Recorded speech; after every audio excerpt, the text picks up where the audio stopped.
নামাজের মধ্যে ফোন আসলে করণীয় কি? হাফ হাতা শার্ট পরে নামাজ পড়লে কি নামাজ হবে বা সওয়াব কি কোনো অংশে কম হবে?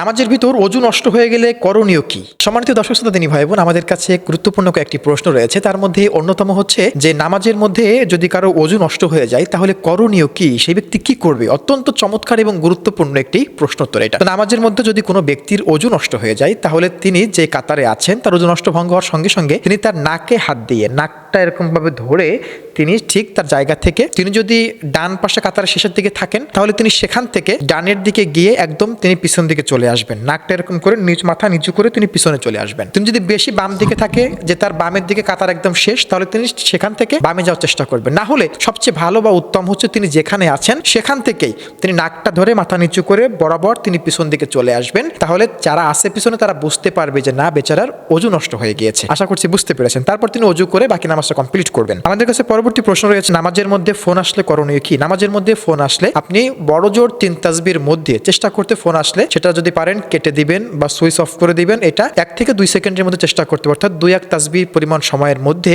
আপনি চাইলে বন্ধ করা বা ফোনটা আপনি কেটে দিতে পারবেন বা রিসিভ করে রেখে দিতে পারবেন। তবে সতর্ক থাকা লাগবে যেন আমলে কাসির না হয়ে যায়। আশা করছি বুঝতে পেরেছেন। যাচ্ছে পরবর্তী প্রশ্নে, হাফ হাতা শার্ট পরে নামাজ পড়লে কি নামাজ হবে বা সওয়াব কি কোনো অংশে কম হবে? না, দেখুন, নামাজে হাফ হাতা শার্টে কোনো সমস্যা নেই। তবে যদি কোনো ব্যক্তি ফুল হাতা শার্ট বা পাঞ্জাবি পরে এবং সেই ব্যক্তি যদি উপর দিকে গুটিয়ে রাখে, ভাঁজ করে রাখে, তাহলে রাসূলুল্লাহ সাল্লাল্লাহু আলাইহি ওয়াসাল্লাম বলেছেন এটা অপছন্দনীয় বা এটা হচ্ছে মাকরুহ কাজ। আর যদি কোনো ব্যক্তি শুধু হাফ হাতা শার্ট পরে তাহলে কিন্তু কোনো সমস্যা নেই। তবে উত্তম ফুল হাতা শার্ট পরে বা পাঞ্জাবি বা জুব্বা পরে নামাজ পড়া। আশা করছি বুঝতে পেরেছেন ইনশাআল্লাহ।